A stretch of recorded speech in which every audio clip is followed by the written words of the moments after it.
Hi, my name is Rick Swanson. I'd like to welcome you to the Fox and Swan Arts Home Photo Gallery from a recent trip to Kenya. This exhibition is called Scenes from Kenya, Wealth, Poverty, and Happiness.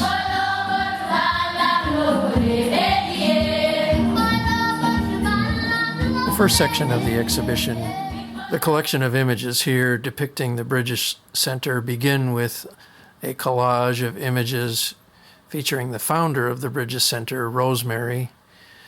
Rosemary is an amazing woman. Her passion for children is evident the moment you meet her. She began her work 20 years ago, working with children in the slums of Nairobi. And over that time, she's built the Bridges Center as a home for children, providing them safety from the life of poverty that they were born into. Included is a montage of images of the children at the Bridges Center. When you visit the Bridges Center, you're welcomed as a family member, not as a guest. And so I was greeted by the term uncle, and all the children were my nieces and nephews. There's a particularly poignant scene I was able to get in my camera of two girls walking arm in arm. These girls were born into completely different circumstances, but here at the Bridges Center, they live as sisters. I caught an image of a sunbird sitting in a tree on the grounds of the Bridges Center. It's a beautiful bird, something we don't have here in the United States. One of my favorite moments was visiting the children in their school setting at the Bridges Center, and here's a group of them practicing their music and singing.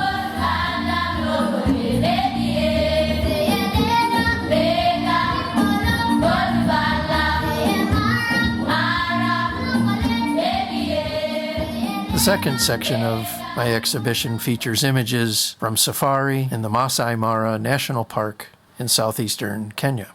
While on safari in the Maasai Mara National Park, it was my privilege to witness some of the large animals that inhabit the park. The big cats were all in view. There was a group of lions that had gathered near a watering hole after a hunt. In the mornings, we would see cheetahs resting under the little bit of shade that can be found underneath a tree. I had the privilege of going on a hot air balloon trip, fascinating ride over the Maasai Mara Park. We got up at sunrise to launch the balloons. The color of the sky was stunningly gold.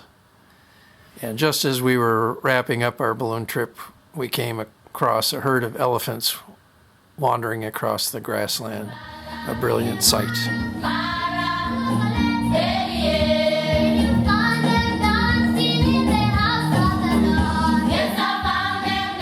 The third section of this photo exhibition features images showing the slums surrounding urban Nairobi, as well as other street scenes in Kenya.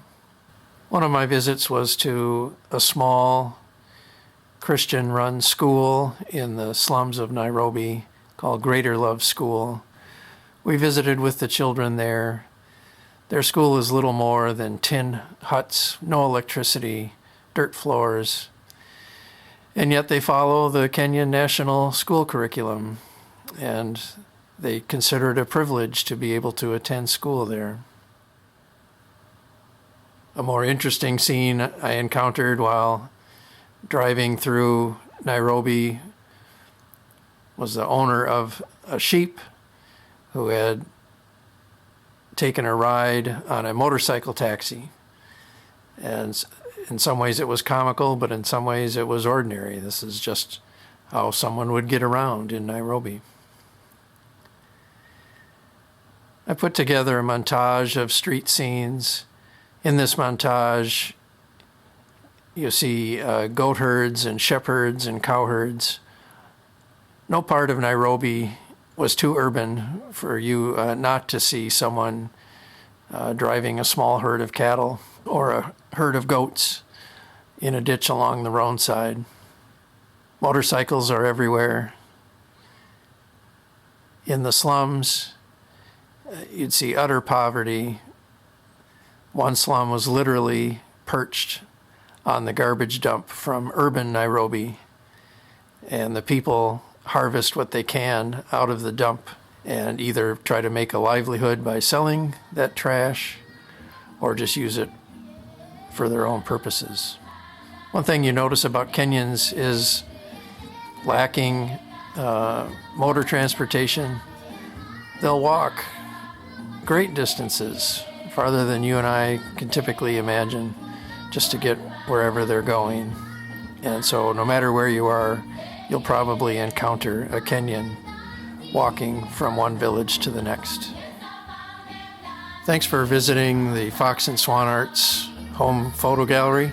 I'd encourage you to see more images and learn more about my trip to Kenya by visiting my website, www.foxswanartsgallery.com.